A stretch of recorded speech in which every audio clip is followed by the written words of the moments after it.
떠나지 마, 제발. 한국으로 돌아가려는 딸을 붙잡으며 처음으로 눈물을 보인 아버지. 평생 단 한 번도 감정을 드러내지 않던 분이었는데 그날은 달랐습니다. 캐나다 오지 마을에서 평생을 살아온 부모님이 한국인 사위와 딸이 가져온 작은 선물에 그토록 감동받을 줄 누가 알았을까요? 한국의 기술은 부모님의 삶을 바꿨고 그들의 건강을 지켰으며 마을 전체의 운명까지 바꿔놓았습니다.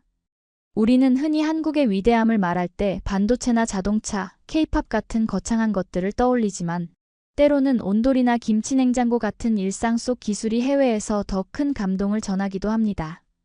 오늘 이야기는 그런 소소한 기술이 어떻게 한 가족의 삶을 그리고 한 마을의 겨울을 바꿨는지에 관한 실화입니다.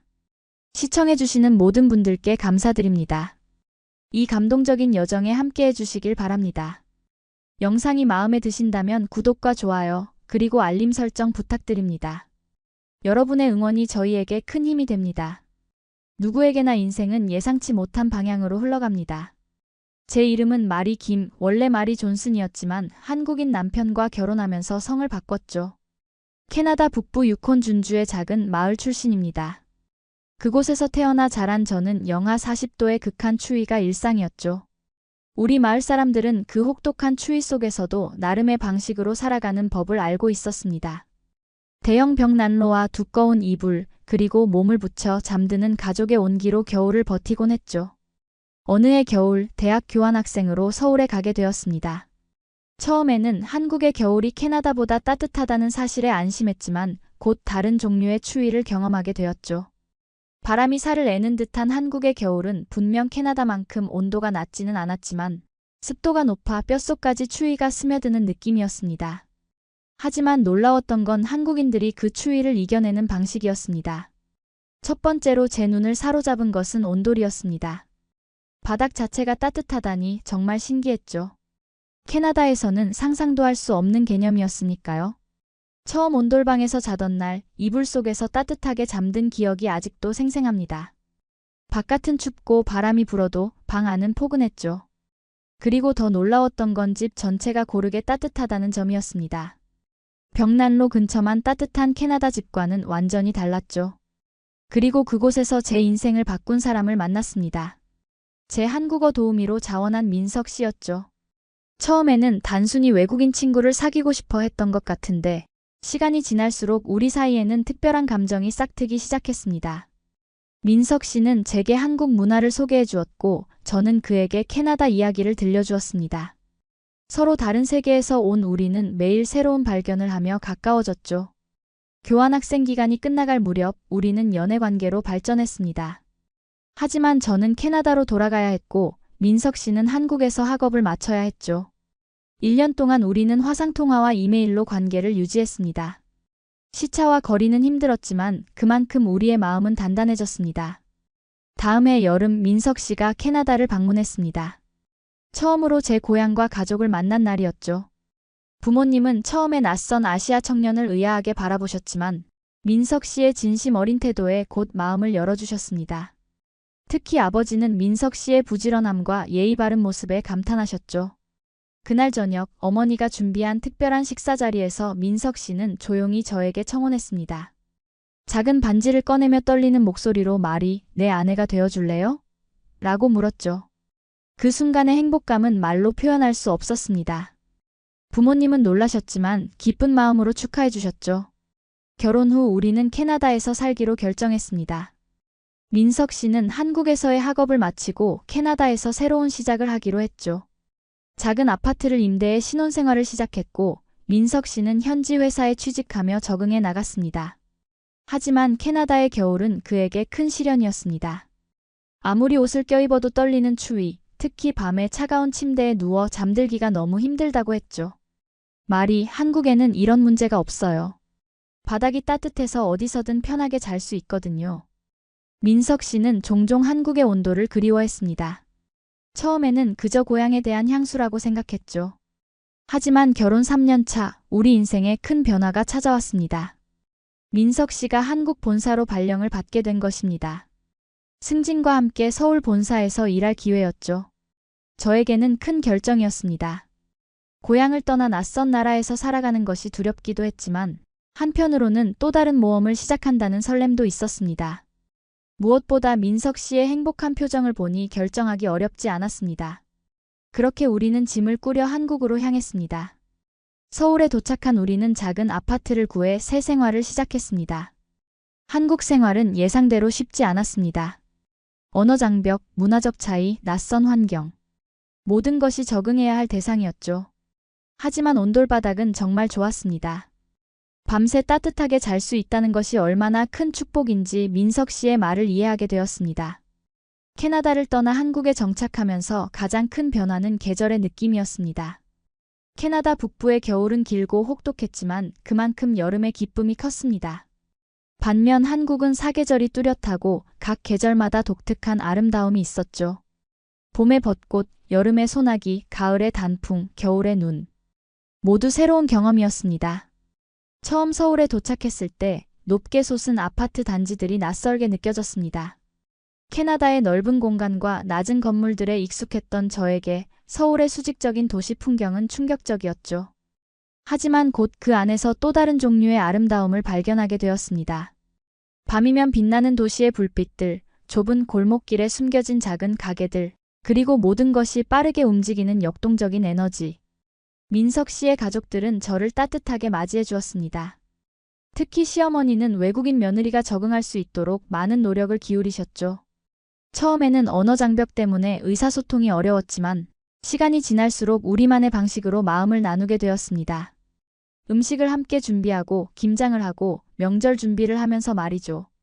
마리아, 한국 음식 좋아해? 시어머니의 이 질문은 항상 저를 웃게 만들었습니다. 한국에 온 지 3년이 지났는데도 매번 같은 질문을 하셨으니까요. 하지만 그 질문 속에는 며느리를 위한 깊은 사랑과 배려가 담겨 있었습니다. 제가 좋아하는 음식을 항상 준비해 주시려는 마음이었죠. 한국의 가족 문화도 새로웠습니다. 캐나다에서는 18세가 되면 부모 집을 떠나 독립하는 것이 일반적이었지만 한국에서는 결혼할 때까지 부모와 함께 사는 경우가 많았습니다. 또한 가족 행사나 명절의 중요성도 달랐죠. 추석이나 설날에는 온 가족이 모여 함께 시간을 보내는 것이 당연했습니다. 한국 생활 첫 해는 정신없이 지나갔습니다. 한국어를 배우고 새로운 이웃들을 만나고 시부모님과 관계를 쌓아가는데 시간을 보냈죠. 민석 씨의 부모님은 처음에는 외국인 며느리를 어색해하셨지만 곧 저를 가족으로 따뜻하게 맞아주셨습니다. 특히 어머니는 제게 한국 음식 만드는 법을 가르쳐 주시며 정성을 쏟으셨죠. 마리아, 음식은 마음이여. 정성을 담아 만들면 맛이 달라진다니까. 시어머니의 이 말씀은 제게 큰 깨달음을 주었습니다. 캐나다에서는 그저 배를 채우는 수단이었던 식사가 한국에서는 가족의 건강과 행복을 책임지는 중요한 의식이 되었죠. 김치 담그기, 된장찌개 끓이기, 불고기 양념하기. 모든 과정에 정성과 사랑이 담겨 있었습니다. 시간이 흐르면서 저는 한국 문화에 점점 더 깊이 스며들었습니다. 한국어로 대화하는 것도 자연스러워졌고 한국 친구들도 생겼죠. 특히 같은 아파트에 사는 수진 씨는 제게 많은 도움을 주었습니다. 마트 쇼핑부터 은행 업무까지 모르는 것이 있을 때마다 기꺼이 나서서 도와주었죠. 마리 언니, 우리나라 사람들이 외국인에게 친절하긴 하지만 진짜 친구가 되는 건 쉽지 않아요. 그래도 포기하지 말고 계속 다가가 보세요. 수진 씨의 조언대로 저는 적극적으로 이웃들과 교류하려 노력했습니다. 아파트 주민 모임에도 참석하고 동네 봉사활동에도 참여했죠. 처음에는 어색했지만 진심은 통한다고 했던가요? 시간이 지날수록 저를 진심으로 대해주는 사람들이 늘어났습니다. 한국 생활 2년차 우리에게 기쁜 소식이 찾아왔습니다. 임신이었죠. 첫 아이를 갖게 된다는 소식에 민석 씨는 물론 양가 부모님 모두 기뻐하셨습니다. 특히 시부모님은 첫 손주의 탄생을 손꼽아 기다리셨죠. 마리아, 이제 너는 진짜 우리 가족이 되는 거야. 내 몸이 우리 핏줄을 이어가는 거니까 건강관리 잘해. 시아버지의 이 말씀에 깊은 감동을 받았습니다. 혈연을 중시하는 한국 문화에서 아이를 통해 진정한 가족의 일원으로 받아들여진다는 의미였으니까요. 임신 기간 동안 시어머니는 저를 위해 특별한 음식들을 준비해 주셨습니다. 미역국, 삼계탕, 각종 보양식. 모두 태아와 산모의 건강을 위한 것들이었죠. 출산 후에도 한국식 산후조리는 저에게 새로운 경험이었습니다. 캐나다에서는 출산 직후 바로 일상으로 복귀하는 경우가 많은데 한국에서는 산모를 위한 특별한 기간이 있었습니다. 3주 동안 따뜻한 미역국을 먹고 몸을 따뜻하게 유지하며 충분한 휴식을 취하는 것이 중요했죠. 서양에서는 산후조리를 안 한다면서요? 그럼 나중에 몸이 다 망가져요. 지금 잘 쉬어야 평생 건강하게 살 수 있어요. 시어머니의 말씀대로 저는 한국식 산후조리를 충실히 따랐고 덕분에 빠르게 체력을 회복할 수 있었습니다. 우리 아들 민준이가 태어난 지 100일이 되던 날 양가 부모님을 모시고 100일 잔치를 했습니다. 캐나다에서 오신 부모님은 한국의 이런 전통 행사가 신기하고 감동적이라고 하셨죠. 민준이가 태어난 후 저는 한국과 캐나다의 육아 방식 차이에 주목하게 되었습니다. 캐나다에서는 아이의 독립성을 중요시하는 반면 한국에서는 아이와 부모의 밀착된 관계가 강조되었죠. 특히 모닥불 육아라고도 불리는 아이를 항상 따뜻하게 품어주는 한국식 육아 방식이 인상적이었습니다.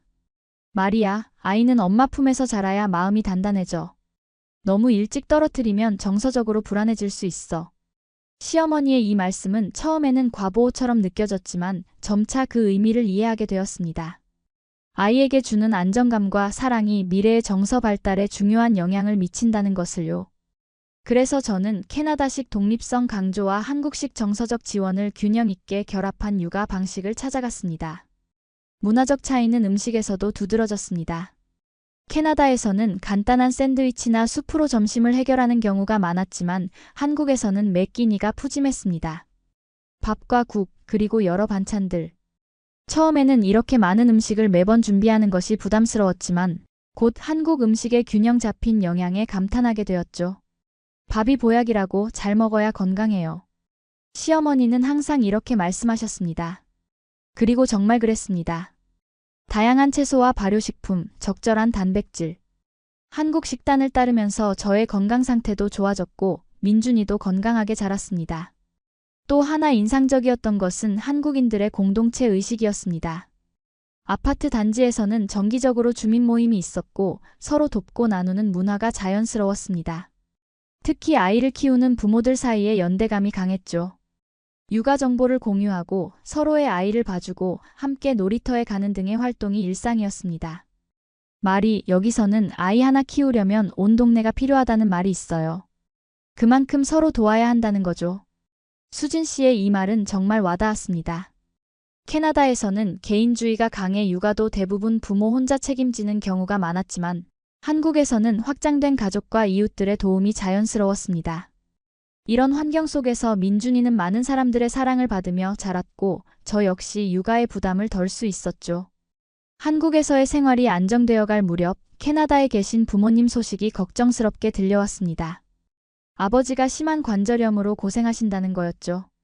특히 겨울철에는 고통이 더 심해진다고 했습니다. 어머니도 나이가 드시면서 요즘 들어 더 힘들어 하신다고 했습니다. 마리아, 걱정하지 마. 우린 괜찮아. 그냥 나이 드는 과정일 뿐이야. 전화통화에서 아버지는 항상 괜찮다고 하셨지만 어머니의 사적인 메시지에서는 상황이 좋지 않다는 것을 알 수 있었습니다. 특히 추운 겨울밤에는 아버지의 통증이 심해져 잠을 이루지 못하는 날이 많다고 했죠. 그런 날이면 어머니도 함께 밤을 지새우셨습니다. 민석 씨와 상의 끝에 우리는 캐나다 부모님을 방문하기로 결정했습니다. 민준이가 태어난 지 1년이 되던 해 여름 우리 가족은 캐나다 유콘으로 향했습니다. 3년 만에 고향을 방문하는 것이었습니다. 비행기에서 내려 고향 마을로 향하는 길, 익숙한 풍경들이 반갑게 다가왔습니다. 부모님 집에 도착했을 때 저는 충격을 받았습니다. 집이 전보다 더 낡아 보였고 특히 아버지의 모습이 많이 쇠약해져 있었습니다. 예전에는 항상 우렁차고 활기찬 목소리로 집안을 가득 채우던 분이었는데 이제는 조용히 의자에 앉아 창밖을 바라보고 계셨죠. 마리, 우리 손자를 데리고 왔구나. 그래도 민준이를 보시고는 얼굴에 환한 미소가 번졌습니다.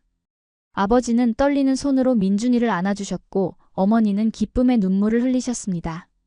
첫 손주를 보는 기쁨에 잠시 모든 고통을 잊으신 것 같았습니다. 저녁 식사 후 어머니와 함께 설거지를 하면서 집 안 상황에 대해 물었습니다. 어머니는 한숨을 쉬며 말씀하셨습니다. 내 아버지는 자존심이 강해서 힘들다는 말을 안 하려고 해. 하지만 매일 아침 일어나는 것조차 고통스러워 하셔. 특히 겨울에는 집안이 너무 추워서 관절이 더 아프다고 하시고, 그날 밤 저는 어린 시절 기억이 떠올랐습니다. 겨울이면 항상 집안 중앙의 벽난로 주변에만 가족들이 모여 있었죠. 방들은 항상 춥고 특히 아침에 일어날 때는 이불 밖으로 나오기가 정말 힘들었습니다. 그것이 당연하다고 생각했는데 한국에서 온돌 생활을 경험한 후에야 그것이 얼마나 불편한 환경이었는지 깨닫게 되었습니다. 다음 날 아침 민석 씨와 집안을 둘러보았습니다.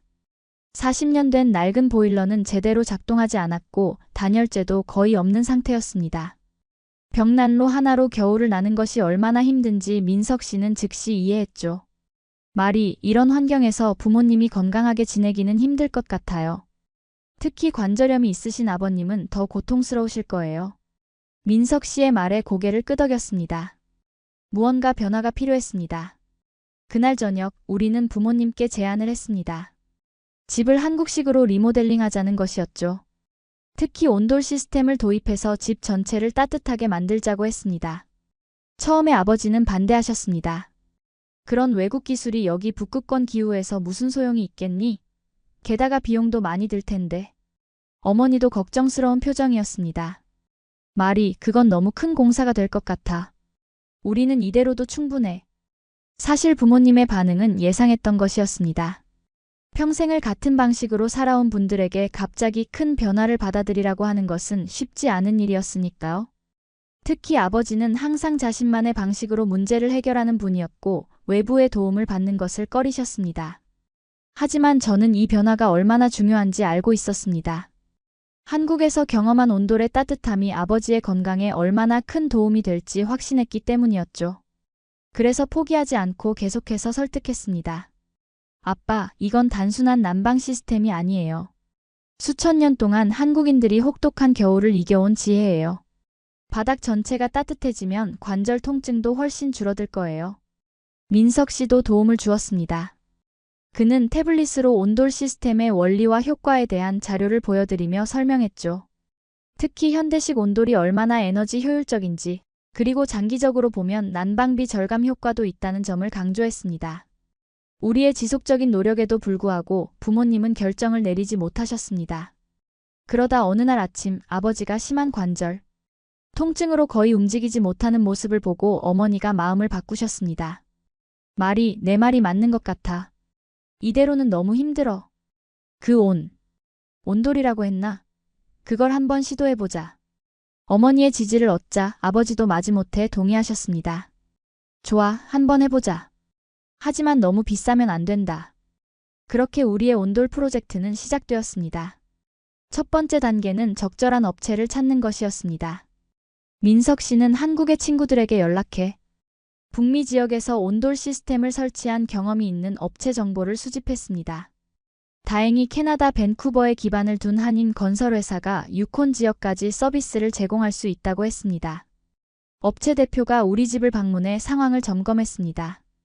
그는 40년 된 목조 주택에 온돌 시스템을 설치하는 것이 도전적인 작업이 될 것이라고 했지만 불가능하지는 않다고 했죠. 다만 북극권의 혹독한 기후에 맞게 시스템을 보강해야 한다고 강조했습니다. 일반적인 온돌 시스템보다 더 강력한 보일러와 추가적인 단열 작업이 필요합니다. 하지만 완성되면 영하 40도의 외부 온도에서도 집안은 따뜻하게 유지될 겁니다. 견적서를 받아보니 예상보다 비용이 컸습니다. 하지만 저희 부부는 부모님의 건강과 편안함을 위해 이 비용을 부담하기로 했습니다. 아버지는 처음에 거부하셨지만 결국 우리의 진심을 받아들이셨죠. 이건 선물이에요, 아빠.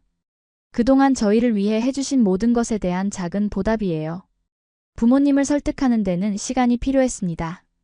특히 아버지는 평생 자신만의 방식으로 살아오신 분이라 새로운 것을 받아들이기 어려워하셨죠. 하지만 저는 포기하지 않았습니다. 한국에서 가져온 태블릿으로 온돌 시스템의 원리와 장점을 보여드리며 설명했습니다. 아빠, 이건 단순한 난방 시스템이 아니에요. 한국에서는 수천 년 동안 이어져 온 전통 기술이죠.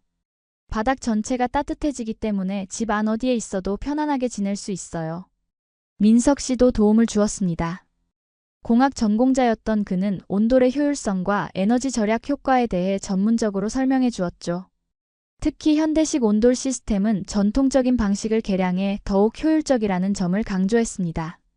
장인어른, 이 시스템은 초기 설치 비용은 들지만 장기적으로는 에너지 비용을 크게 절약할 수 있습니다.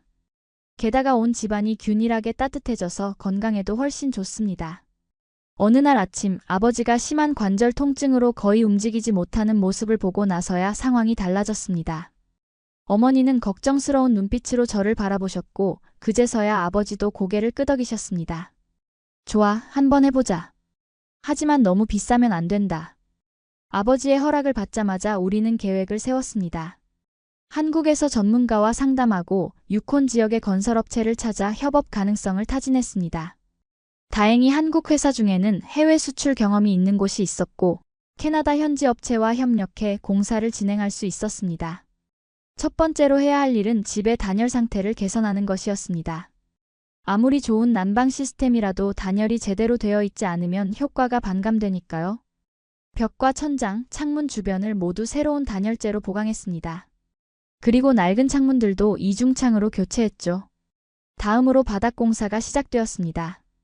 기존의 나무 바닥을 걷어내고 그 아래에 단열층과 파이프를 설치했습니다. 이 파이프 안으로 따뜻한 물이 순환하면서 바닥 전체를 데우는 방식이었죠. 파이프 위에는 추결층이 들어갔고 마지막으로 마감재를 깔았습니다. 거실과 주방은 타일로, 침실은 마루로 마감했죠. 공사는 예상보다 오래 걸렸습니다. 북극권 지역의 특수한 환경에 맞게 시스템을 조정해야 했기 때문이었죠. 특히 영하 40도까지 내려가는 극한의 추위에서도 안정적으로 작동할 수 있도록 많은 부분을 보완했습니다. 말이 이런 추운 곳에서 이 시스템이 제대로 작동할까? 걱정되는구나. 공사가 진행되는 동안 어머니는 자주 불안해하셨습니다. 그럴 때마다 저는 어머니를 안심시켰죠. 엄마, 한국은 겨울에 영하 20도까지 내려가는 곳이에요. 게다가 온돌은 바닥 전체를 데우는 방식이라 벽난로보다 훨씬 효율적이고 안정적이죠. 마침내 한 달여의 공사 끝에 모든 시스템이 설치되었습니다. 새로운 보일러가 들어왔고 모든 방에 온도 조절기가 설치되었습니다. 이제 방마다 원하는 온도로 조절할 수 있게 된 거죠. 처음 시스템을 가동했을 때 우리 모두 긴장했습니다. 과연 이 한국식 난방이 캐나다 북부의 혹독한 추위를 이겨낼 수 있을까? 보일러가 돌아가기 시작하고 약 3시간 후 바닥이 서서히 따뜻해지기 시작했습니다. 처음에는 미미했지만 시간이 지날수록 온기가 확실히 느껴졌죠. 아버지는 조심스럽게 맨발로 바닥을 밟아보셨습니다. 이런, 정말 따뜻하네. 아버지의 표정에 놀라움이 가득했습니다. 어머니도 주방 바닥을 만져보시고는 환한 미소를 지으셨죠. 정말 신기하구나. 바닥에서 열이 올라온다니.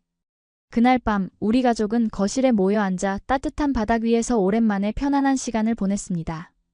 밖은 영하 20도의 추위였지만 집안은 포근했죠. 특히 민준이가 맨발로 바닥을 기어다니며 즐거워하는 모습을 보니 더욱 뿌듯했습니다. 아버지는 오랜만에 편안한 밤을 보내셨다고 합니다. 평소보다 통증이 덜했고 잠도 잘 주무셨다고 했습니다. 그동안 얼마나 고통 속에 살아오셨을지 생각하니 마음이 아팠습니다. 하지만 이제는 달라질 것이라는 희망이 생겼습니다. 온돌 시스템 설치는 단순한 난방 개선 이상의 의미가 있었습니다. 이것은 두 문화의 만남 그리고 사랑의 표현이었습니다. 저와 민석 씨가 서로 다른 문화적 배경에서 왔지만 함께 새로운 가치를 창조해낸 것처럼 이 온돌 시스템도 한국의 지혜가 캐나다의 환경에 맞게 적용된 사례였죠.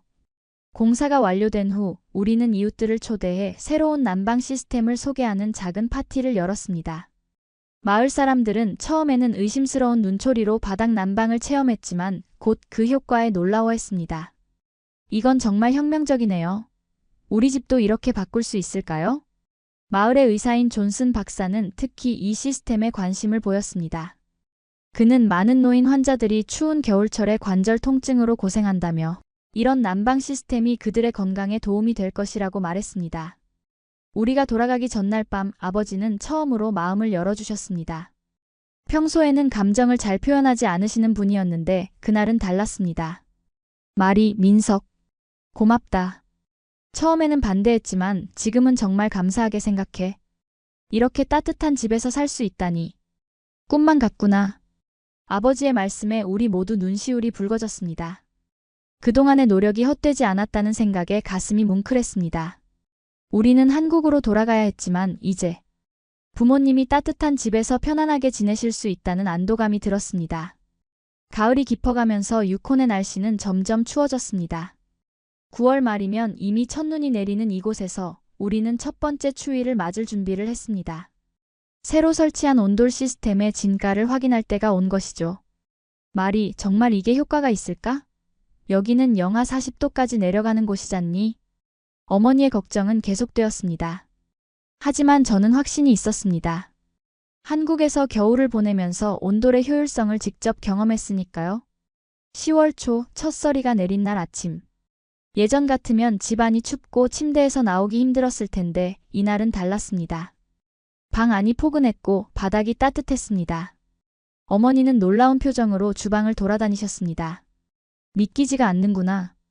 이렇게 아침부터 따뜻하다니. 아버지도 평소보다 일찍 일어나셨습니다. 그동안은 아침에 관절 통증 때문에 움직이기 힘들어 늦게 일어나시곤 했는데 이날은 달랐죠. 따뜻한 바닥에서 일어나니 몸이 덜 뻣뻣하구나. 신기하네. 한국에서 당연하게 여겼던 것들이 이곳에서는 작은 기적처럼 느껴졌습니다. 특히 아버지의 건강에 변화가 생기기 시작했습니다. 관절 통증이 조금씩 줄어들었고 활동량이 늘어났습니다. 예전에는 겨울이 되면 거의 집안에만 계셨는데 이제는 정원 산책도 하고 가끔은 마을까지 걸어가기도 하셨죠. 11월이 되고 본격적인 추위가 찾아왔을 때도 집안은 따뜻했습니다. 벽난로는 이제 분위기를 위한 장식품이 되었고 실제 난방은 온돌 시스템이 담당했습니다. 온 집안이 고르게 따뜻해서 어느 방에 있어도 편안했죠. 특히 화장실이 따뜻해진 것은 큰 변화였습니다. 예전에는 겨울철 화장실 이용이 정말 고역이었는데 이제는 바닥이 따뜻해 맨발로 다녀도 문제가 없었습니다. 어머니는 이 변화에 특히 기뻐하셨죠. 마리아, 이제 밤중에 화장실 가는 게 무섭지 않구나. 예전엔 얼마나 추웠는지 몰라. 에너지 효율 면에서도 놀라운 변화가 있었습니다. 예전에는 겨울이면 장작을 엄청나게 소비했고 그래도 집안 전체가 따뜻해지지는 않았습니다. 하지만 온돌 시스템은 에너지를 훨씬 효율적으로 사용했고 결과적으로 난방비가 오히려 줄어들었습니다. 이웃들은 우리 집의 변화에 호기심을 보였습니다. 특히 마을에서 오랫동안 의사로 일해온 존슨 박사는 자주 방문해 시스템에 대해 물어보곤 했죠. 정말 놀랍군요. 이런 난방 방식이 우리 지역 노인들의 건강에 도움이 될 것 같아요. 특히 관절염 환자들에게요. 존슨 박사의 말처럼 아버지의 건강은 눈에 띄게 좋아졌습니다. 아침마다 통증 때문에 신음하던 모습은 사라졌고 약의 복용량도 줄었습니다.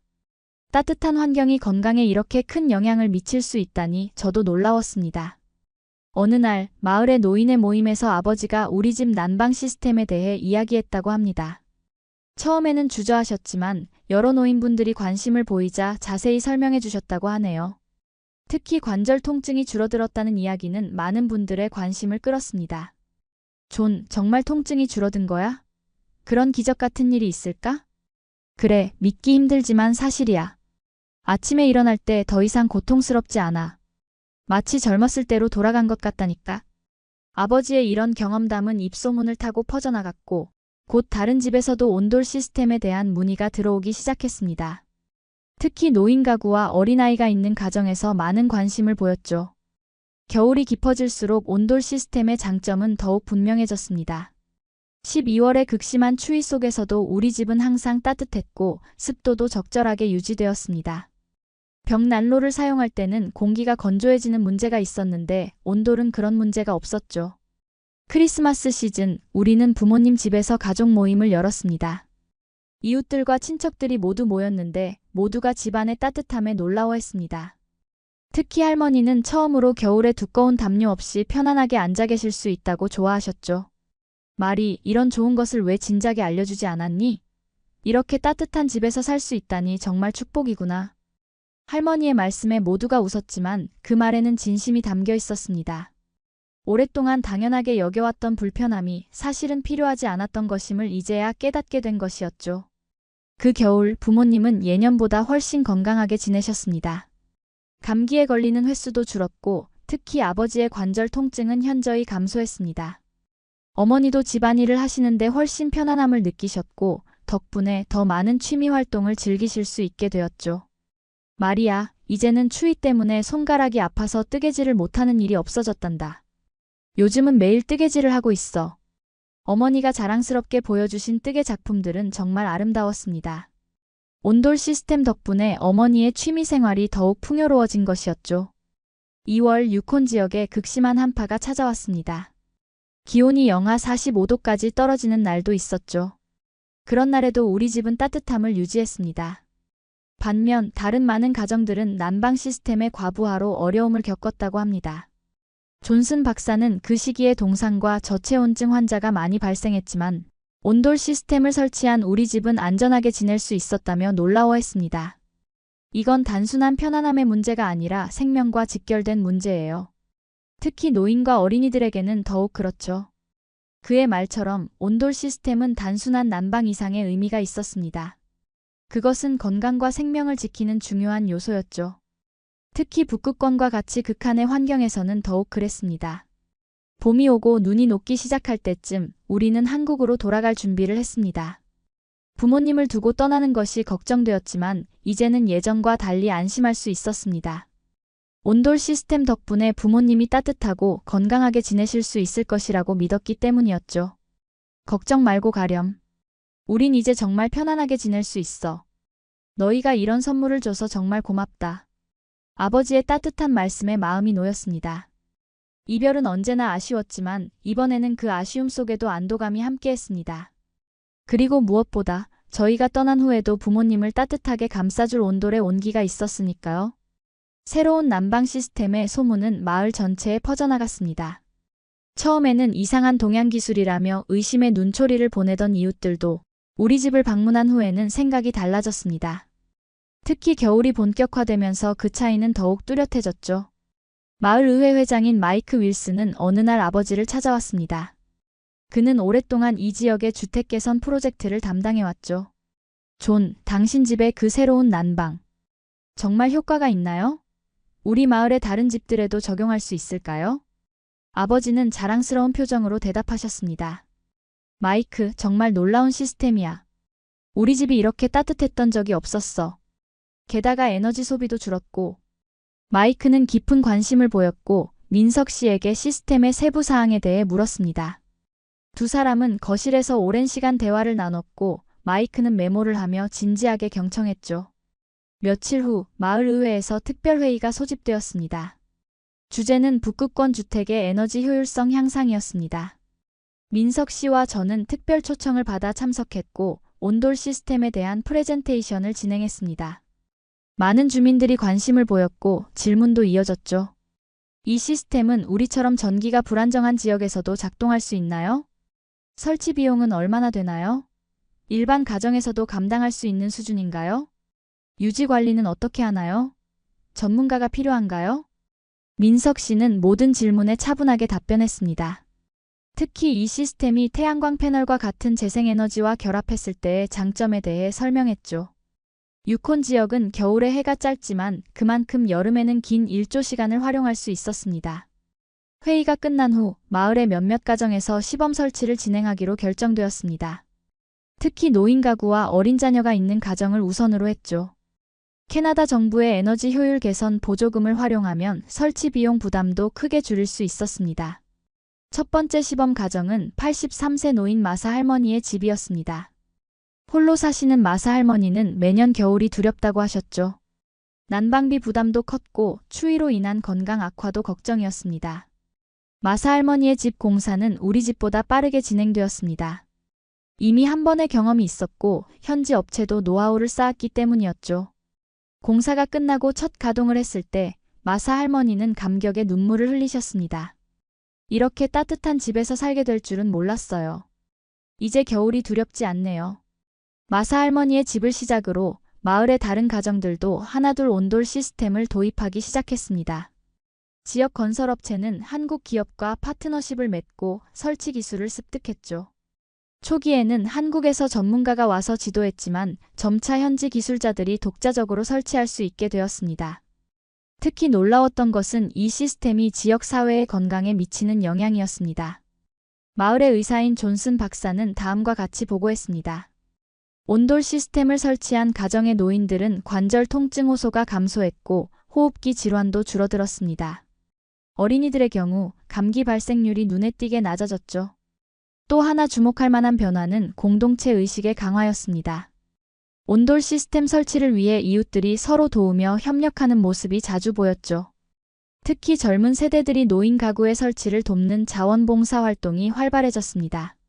이건 단순한 난방 시스템 설치가 아니에요. 우리 마을이 함께 성장하고 발전하는 과정이죠.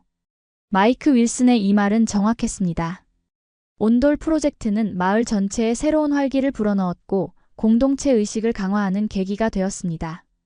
특히 오랫동안 고립되어 있던 노인들이 마을 활동에 더 적극적으로 참여하게 된 것은 큰 변화였습니다. 2년 후 마을의 절반 이상이 온돌 시스템을 설치했습니다. 그 결과는 통계로도 확인할 수 있었죠. 겨울철 의료 비용이 15% 감소했고 에너지 소비량도 평균 20% 줄어들었습니다. 또한 화재 발생률도 크게 감소했는데 이는 기존의 벽난로나 전기 히터 사용이 줄어든 덕분이었습니다. 마을 학교도 온돌 시스템을 도입했습니다. 교장 선생님은 이렇게 말했습니다. 아이들이 따뜻한 교실에서 공부하니 집중력도 향상되고 결석률도 줄어들었어요. 특히 체육관 바닥이 따뜻해져서 겨울철 체육 활동도 더 활발해졌죠. 온돌 시스템은 단순한 난방 방식을 넘어 마을 사람들의 생활 방식 자체를 바꾸고 있었습니다. 겨울이 더 이상 두려운 계절이 아니라 함께 즐기는 계절로 변화한 것이죠. 마을에서는 겨울 축제가 새롭게 시작되었고 온돌 바닥에서 즐기는 영화의 밤, 독서 모임 등 다양한 실내 활동이 활성화되었습니다. 특히 인상적이었던 것은 노인들의 삶의 질 향상이었습니다. 예전에는 겨울이면 거의 집에 갇혀 지내다시피 했던 노인들이 이제는 더 활동적으로 바깥 투립을 하게 되었습니다. 따뜻한 집이 있다는 안정감 덕분에 외출 후 돌아올 집을 걱정하지 않아도 되었기 때문이었죠. 예전에는 겨울에 친구 집에 놀러 가는 것조차 부담스러웠어요. 집에 돌아오면 얼어붙은 집을 데우는데 몇 시간이 걸렸으니까요. 하지만 이제는 달라요. 언제든 따뜻한 집이 기다리고 있으니 마음이 편하죠. 마사 할머니의 이 말은 많은 노인들의 공감을 얻었습니다. 온돌 시스템은 단순히 물리적인 온기만 제공한 것이 아니라 심리적인 안정감도 함께 가져다 준 것이었습니다. 온돌 시스템의 성공은 단순한 기술 도입 이상의 의미를 가지게 되었습니다. 이것은 문화의 교류였고 서로 다른 두 세계가 만나 더 나은 것을 창조해낸 사례였죠. 한국의 지혜가 캐나다의 혹독한 환경에 적응하며 새로운 가치를 만들어냈습니다. 마을 사람들은 온돌뿐만 아니라 다른 한국 문화에도 관심을 갖기 시작했습니다. 특히 발효식품인 김치에 대한 호기심이 커졌죠. 북극권 지역은 신선한 채소를 구하기 어려운 곳이라 발효를 통해 장기 보존하는 방법은 매우 유용했습니다. 어느 날 마을 커뮤니티 센터에서 한국 문화의 날 행사를 열자는 제안이 나왔습니다. 민석 씨와 저는 기꺼이 참여하기로 했습니다. 한국에서 가져온 재료들과 도구들을 준비했고 마을 사람들에게 김치 담그는 법을 가르쳐 주기로 했죠. 행사 당일 예상보다 많은 사람들이 참석했습니다. 노인부터 아이들까지 모두 한국 문화를 체험하고 싶어 했습니다. 김치 담그기 워크숍은 대성공이었습니다. 참가자들은 배추를 절이고 양념을 버무리는 과정에 즐겁게 참여했죠. 이 발효 과정이 정말 신기해요. 우리 조상들도 비슷한 방식으로 음식을 보존했는데 지금은 거의 잊혀졌어요. 마을의 노인 중 한 분이 말씀하셨습니다. 그분의 말처럼 사실 발효식품은 세계 여러 문화에 존재했지만 현대화 과정에서 많이 사라졌습니다. 한국은 그런 전통을 잘 보존하고 있는 몇 안 되는 나라 중 하나였죠. 김치 워크숍 이외에도 민석 씨는 한국의 전통 가옥과 온돌의 역사에 대한 강연을 했습니다. 참가자들은 한국인들이 어떻게 추운 겨울을 지혜롭게 이겨냈는지, 그 과정에서 온돌이라는 독특한 난방 방식을 발전시켰는지 배웠습니다. 온돌은 단순한 난방 시스템이 아니라 생활 방식입니다. 바닥에 앉고, 바닥에서 식사하고, 바닥에서 잠을 자는 한국의 문화는 이 난방 방식과 밀접하게 연결되어 있죠. 민석 씨의 설명에 많은 사람들이 고개를 끄덕였습니다. 기술과 문화가 어떻게 상호 연결되어 있는지, 그리고 그것이 어떻게 사람들의 삶의 방식을 형성하는지 이해하기 시작한 것이었습니다. 행사가 끝난 후 마을신문에 한국 문화의 날 행사에 대한 기사가 실렸습니다. 제목은 동양의 지혜가 북극권을 따뜻하게 하다였죠. 기사는 온돌 시스템의 성공적인 도입과 함께 한국 문화에 대한 마을 사람들의 새로운 관심을 다루었습니다. 이 기사는 생각보다 큰 반향을 불러일으켰습니다. 인근 마을들에서도 연락이 오기 시작했고 심지어 알래스카의 몇몇 원주민 마을에서도 관심을 보였습니다. 그들 모두 혹독한 추위와 싸우는 공통점이 있었고 한국의 전통 기술이 그 해결책이 될 수 있다는 희망을 품게 된 것이었죠. 민석 씨는 이런 관심에 응답하기 위해 온라인 강의를 개설했습니다. 유콘과 알래스카 지역의 주택 개선에 관심 있는 사람들을 위한 강의였죠. 한국어와 영어로 진행되는 이 강의에서 민석 씨는 온돌 시스템의 원리, 설치 방법, 그리고 북극권 환경에서의 적응 방법 등을 상세히 설명했습니다. 놀랍게도 이 온라인 강의는 곧 전 세계적인 관심을 끌게 되었습니다. 러시아, 시베리아, 몽골, 북유럽 국가들, 추운 지역에 사는 사람들이 모두 이 지혜를 배우고 싶어 했습니다. 민석 씨는 강의 자료를 여러 언어로 번역하고 다양한 환경에 맞춘 설치 매뉴얼을 개발했습니다. 처음에는 그저 부모님을 도와드리고 싶었던 마음에서 시작한 일인데 이렇게 많은 사람들에게 도움이 될 줄은 몰랐어요. 민석 씨는 종종 이렇게 말했습니다. 정말 작은 시작이었지만 그것이 점차 확대되어 이제는 국제적인 프로젝트가 된 것이었죠. 온돌 프로젝트의 성공은 다른 한국 문화에 대한 관심도 불러일으켰습니다. 특히 한국 음식에 대한 관심이 높아졌는데 김치 외에도 된장, 고추장과 같은 발효식품들이 북극권 지역에서 인기를 끌기 시작했습니다. 현지의 재료를 활용한 북극 김치나 유콘 된장 같은 현지화된 버전도 등장했죠. 한국 음식의 발효 기술은 우리 지역에 정말 유용해요. 신선한 채소를 구하기 어려운 겨울철에 이런 방식으로 영양을 섭취할 수 있다니 놀랍습니다. 마을의 영양사는 이렇게 말했습니다. 그녀는 마을 학교 급식에 김치와 같은 발효식품을 도입하기 시작했고 아이들의 건강 상태가 개선되는 것을 확인했다고 합니다. 문화교류는 양방향으로 이루어졌습니다. 한국에서도 유콘 지역의 전통 지식에 관심을 보이기 시작했죠. 특히 원주민들의 자연 친화적인 생활 방식과 지속 가능한 사냥, 채집 방법 등이 주목받았습니다. 민석 씨는 한국의 친환경 건축가들에게 원주민의 전통 가옥 구조를 소개했고 이를 현대적인 건축에 접목하는 프로젝트가 시작되었습니다. 우리는 서로의 지혜를 배우고 그것을 현대적인 맥락에서 재해석하는 과정에 있어요. 이것이 진정한 문화 교류죠. 민석 씨의 이 말은 온돌 프로젝트의 핵심을 잘 설명했습니다. 이것은 단순한 기술 이전이 아니라 서로 다른 문화가 만나 새로운 가치를 창조하는 과정이었습니다. 마을 학교에서는 국제 문화 교류 프로그램을 시작했습니다. 캐나다 아이들과 한국 아이들이 화상통화로 만나 서로의 문화와 일상에 대해 배우는 프로그램이었죠. 아이들은 서로 다른 환경에서 살아가는 방식에 대해 배우며 글로벌 시민으로서의 의식을 키워갔습니다. 우리 아이들이 이렇게 어린 나이에 다른 문화를 접하고 이해하는 경험을 할 수 있다니 정말 감사합니다. 학부모들은 이 프로그램에 큰 지지를 보냈습니다. 특히 고립된 북극권 마을에서 자라는 아이들에게 세계와 연결되는 경험은 매우 소중했기 때문이었죠. 온돌 프로젝트는 점차 환경 보호와 지속 가능성의 측면에서도 주목받기 시작했습니다. 기존의 난방 방식에 비해 에너지 효율이 높고 재생에너지와 결합했을 때 특히 효과적이었기 때문이었죠. 캐나다 환경부는 온돌 시스템을 친환경 난방 솔루션으로 인증하고 설치 과정에 세금 혜택을 주기 시작했습니다. 기후변화에 대응하기 위해서는 이런 효율적이고 지속가능한 기술이 필요합니다. 한국의 전통 지혜가 현대적인 환경 문제 해결에 기여하고 있다는 것은 정말 놀라운 일이죠. 환경부 장관은 기자회견에서 이렇게 말했습니다.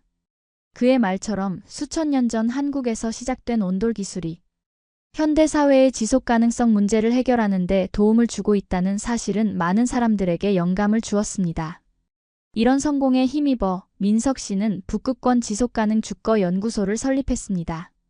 이 연구소는 한국의 전통 기술과 북극권 원주민의 지식을 결합해 극한 기후에서도 지속가능한 생활이 가능한 주거 솔루션을 개발하는 것을 목표로 했습니다. 연구소에는 한국과 캐나다의 건축가, 공학자, 환경 전문가들이 참여했고 다양한 실험적인 프로젝트를 진행했습니다. 이해했습니다. 더 소소하고 서민적인 이야기로 다시 작성해 드리겠습니다. 한 가정의 작은 변화에 초점을 맞춰서요. 우리 부모님 댁의 온돌 설치가 끝나고 처음 겪는 겨울은 정말 다른 느낌이었어요. 아버지는 아침마다 관절 통증으로 신음하시던 것이 훨씬 줄었고, 어머니도 집안일 하시는 것이 한결 수월해지셨죠.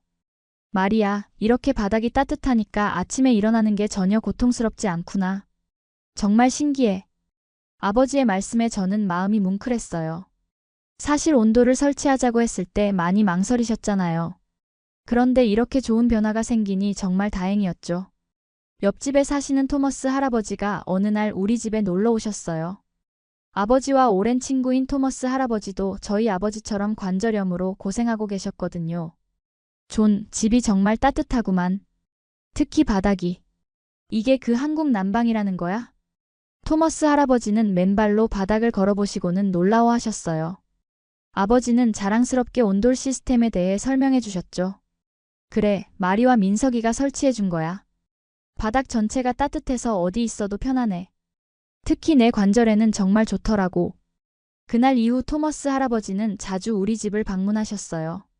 특히 추운 날에는 거의 매일 오셨죠. 아버지와 체스도 두고 가끔은 그냥 따뜻한 바닥에 앉아서 옛날 이야기를 나누기도 하셨어요. 마리아, 토머스가 요즘 우리 집을 너무 좋아해서 말이야. 자기 집보다 여기가 더 편하대. 어머니가 웃으며 말씀하셨어요. 사실 토머스 할아버지는 홀로 사시는 분이라 외로움도 많이 타셨거든요. 따뜻한 우리 집이 그분에게 작은 안식처가 된 것 같아 저도 기뻤습니다. 어느 날 토머스 할아버지가 진지한 표정으로 저희를 찾아오셨어요. 마리, 민석, 나도 이 온돌이란 걸 설치하고 싶은데 도와줄 수 있을까? 물론 저희는 기꺼이 돕기로 했어요. 토머스 할아버지 집은 우리 부모님 집보다 작아서 공사도 더 간단할 것 같았거든요. 민석 씨가 이전 경험을 살려 필요한 자재와 비용을 계산해 봤어요. 토머스 할아버지, 집이 작으니까 우리 집보다는 비용이 적게 들 것 같아요. 그리고 이번엔 저희가 좀 더 경험이 있으니 더 빨리 진행할 수 있을 거예요. 토머스 할아버지는 연금으로 살고 계셔서 비용이 걱정이었어요. 하지만 다행히 마을에서 노인 주거 개선을 위한 지원 프로그램이 있다는 것을 알게 되었고, 그 프로그램을 통해 비용의 일부를 지원받을 수 있었습니다. 공사는 2주 정도 걸렸어요. 이번에는 우리 아버지도 적극적으로 도우셨죠.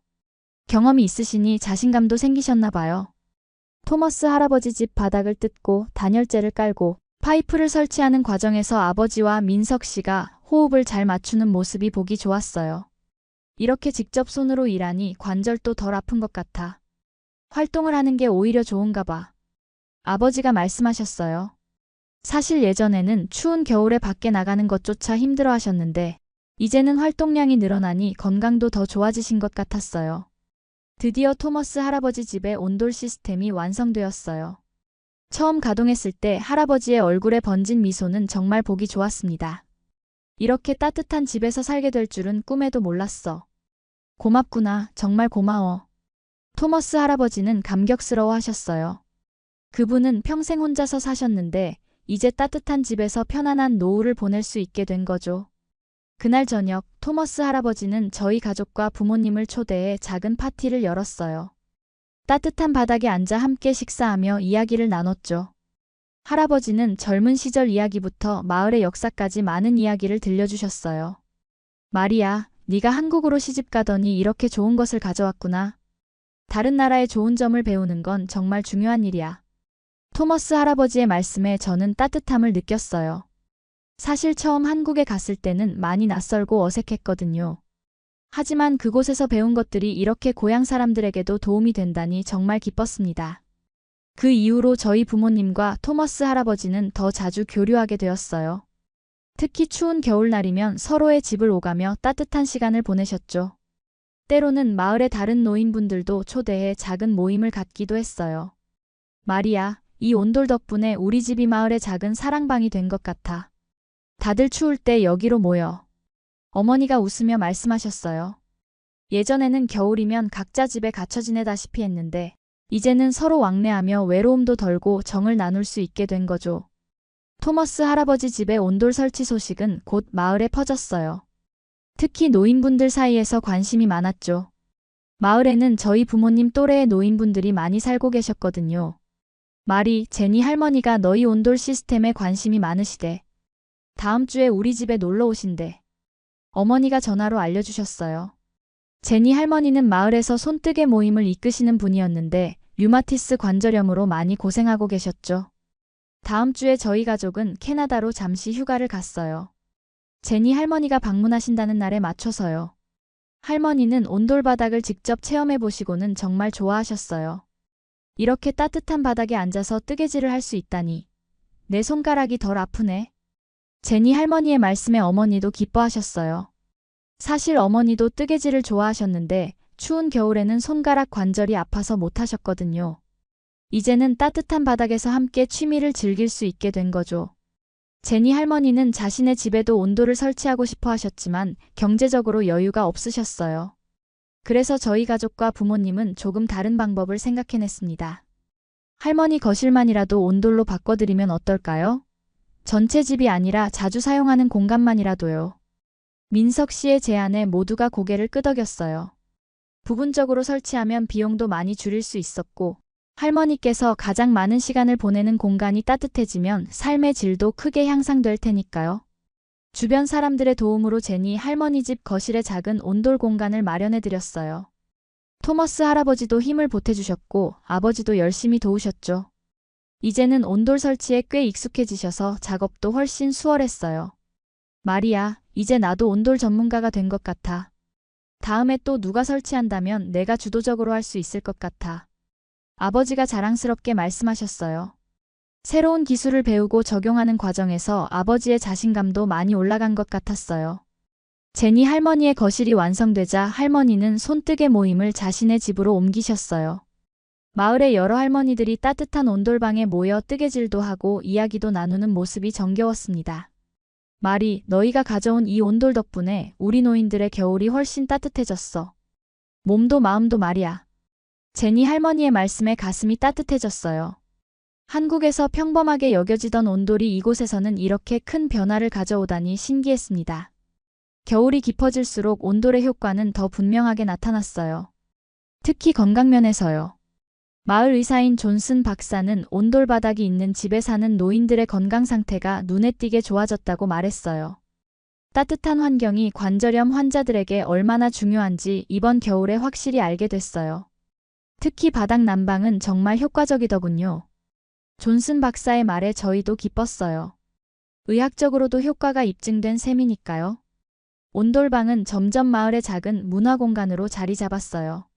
제니 할머니의 뜨개 모임, 토머스 할아버지의 체스 모임, 그리고 저희 부모님 집에서는 주말마다 영화 감상회가 열렸죠. 추운 겨울날에도 사람들이 모여 따뜻한 정을 나눌 수 있는 공간이 생긴 거예요. 마리아, 네가 한국에서 가져온 건 단순한 난방이 아니라 정이었구나. 어머니가 따뜻하게 말씀하셨어요. 한국에서 정이라는 단어를 배웠던 저는 그 말이 정말 와닿았습니다. 온돌은 단순히 바닥을 따뜻하게 하는 기술이 아니라 사람들을 모으고 관계를 따뜻하게 하는 문화였던 거죠. 봄이 오고 눈이 녹기 시작하자 저희는 한국으로 돌아갈 준비를 했어요. 이제는 부모님을 두고 떠나도 마음이 편했습니다. 따뜻한 집에서 이웃들과 정을 나누며 지내실 테니까요. 걱정 말고 가렴. 이제 우리는 정말 잘 지낼 수 있어. 너희가 준 따뜻함은 우리 집 바닥뿐만 아니라 마을 전체를 데우고 있으니까. 아버지의 말씀에 마음이 뭉클했어요. 작은 변화가 이렇게 큰 행복으로 이어질 줄은 몰랐으니까요. 온돌 설치가 시작된 지 5년이 지난 지금 우리 부모님의 삶은 완전히 달라졌어요. 아버지의 건강은 눈에 띄게 좋아졌고 관절 통증도 많이 줄었습니다. 이제는 목공 취미도 다시 시작하셨어요. 젊었을 때 좋아하셨던 취미인데 손이 아파서 포기하셨던 거죠. 마리아, 이제는 아침에 일어나도 몸이 뻣뻣하지 않아. 온돌이 내 인생의 황금기를 되찾아줬다고 해도 과언이 아니야. 아버지의 말씀에 저는 행복했어요. 어머니도 이제는 겨울을 두려워하지 않으시고 오히려 집에서 할 수 있는 다양한 활동을 즐기세요. 요리 모임, 독서 모임, 뜨개질 모임. 우리 집은 항상 사람들로 북적입니다. 따뜻한 집에 사람들이 모이는 건 자연스러운 일이야. 한국에서는 이걸 정이라고 하지? 우리도 이제 그 정을 느끼고 있어. 어머니의 말씀이 정말 맞아요. 한국에서 배운 정의 문화가 이렇게 캐나다 북부의 작은 마을에서도 꽃 피우고 있다니 신기합니다. 마을의 변화도 작지만 의미가 컸어요. 토머스 할아버지, 제니 할머니를 시작으로 몇몇 이웃집들도 부분적으로 온돌 시스템을 설치했어요. 각자의 경제 상황에 맞게 거실이나 주방 혹은 침실 하나만 따뜻하게 바꾸는 시기였죠. 온돌이 설치된 공간들은 자연스럽게 마을의 모임 장소가 되었어요. 추운 겨울날 사람들은 따뜻한 바닥이 있는 집으로 모여 차도 마시고 이야기도 나누었죠. 특히 노인분들의 외로움이 많이 줄어든 것 같아요. 마리아, 예전에는 겨울만 되면 우울증이 심해졌는데 이제는 매일 누군가 찾아오거나 내가 다른 집에 놀러 가니 훨씬 행복해. 제니 할머니의 말씀에 저는 가슴이 따뜻해졌어요. 단순한 난방 시스템의 변화가 사람들의 정서적 건강에도 이렇게 큰 영향을 미치다니 놀라웠습니다. 마을 의사인 존슨 박사도 변화를 실감했어요. 겨울철 노인 환자들의 방문이 확실히 줄었어요. 특히 관절 통증이나 감기, 우울증으로 오시는 분들이요. 온돌 시스템이 의학적으로도 확실히 효과가 있는 것 같아요. 민석 씨는 이런 경험을 바탕으로 작은 사업을 시작했어요. 북부 지역에 맞는 부분 온돌 키트를 개발한 거죠. 집 전체가 아니라 방 하나나 거실 같은 작은 공간만 온돌로 바꿀 수 있는 키트였어요. 비용도 저렴하고 설치도 간단해서 많은 사람들이 관심을 보였습니다. 우리 경험을 바탕으로 만든 거예요.